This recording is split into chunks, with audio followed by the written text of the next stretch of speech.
warahmatullahi wabarakatuh. Perkenalkan teman-teman, di sini saya Muhammad Fauzan Hasim dengan NIM 2307025012.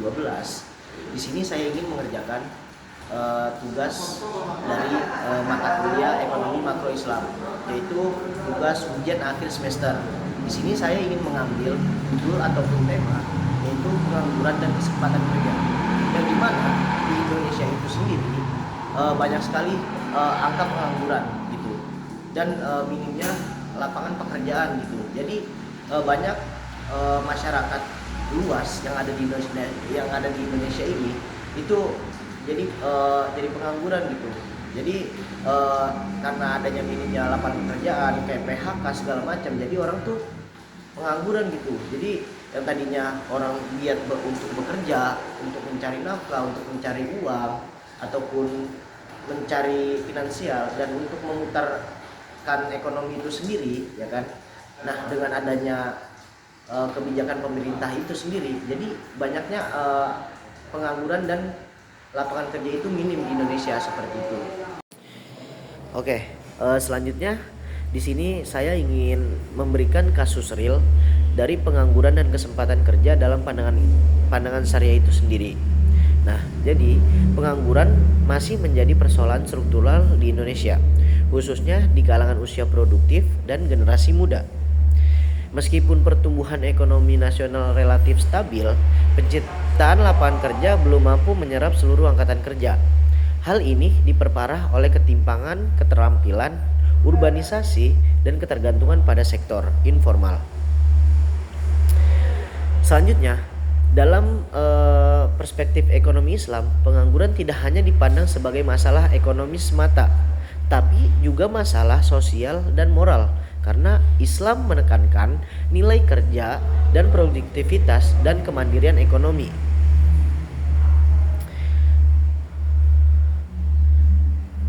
Nah, data real dari tingkat pengangguran terbuka di Indonesia itu masih berada di kisaran angka 5-6% dengan dominasi lulusan SMA dan perguruan tinggi. Banyak UMKM halal, fashion muslim, ekonomi kreatif syariah berpotensi menyerap tenaga kerja, namun terkendala permodalan dan akses pasar. Di sisi lain, meningkatnya inflasi kebutuhan pokok menekankan daya beli masyarakat sehingga sektor real sulit berkembang optimal.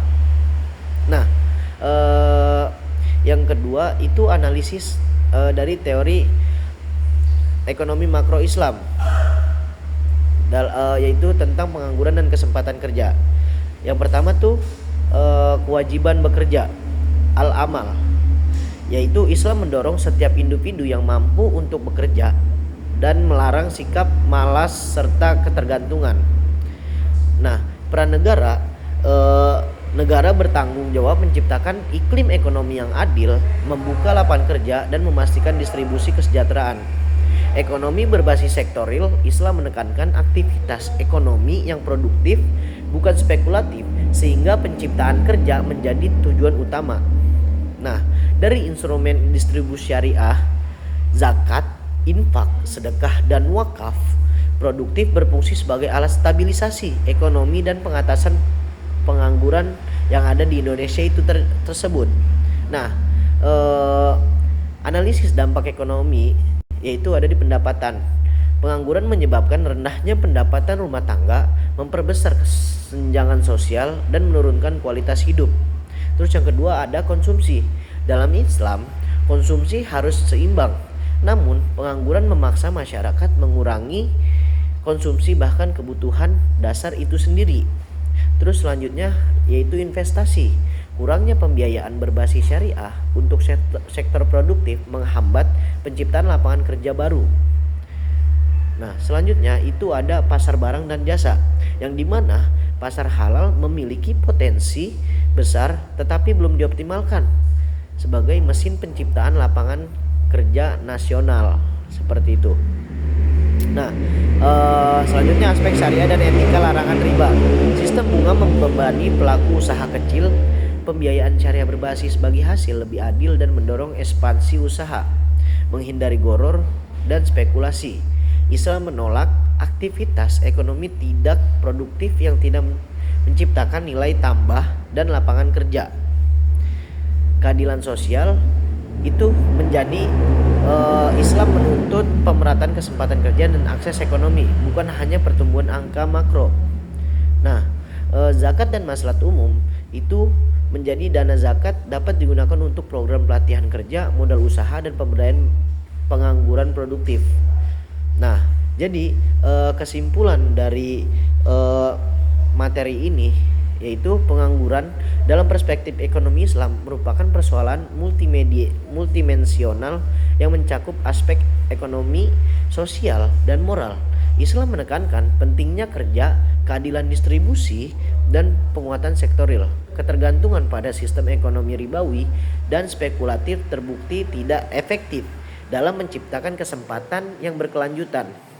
Nah, selanjutnya rekomendasi dari judul yang saya bawakan yaitu optimalisasi zakat produktif, mengarahkan zakat untuk pembiayaan UMKM tersebut, pelatihan keterampilan, dan inkubasi bisnis syariah. Nah, penguatan pembiayaan syariah mendorong perbankan dan fintech syariah menyalurkan pembiayaan ke sektor padat karya. Peran aktif negara harus menjadi fasilitator penciptaan kerja melalui kebijakan fiskal syariah dan pembangunan ekonomi halal. Nah, jadi sekian materi yang sudah saya paparkan. Semoga apa yang saya sampaikan itu bisa bermanfaat buat kalian semua dan jadikan pelajaran, ambil apa yang sudah saya jelaskan itu sebagai pembelajaran untuk kalian semua.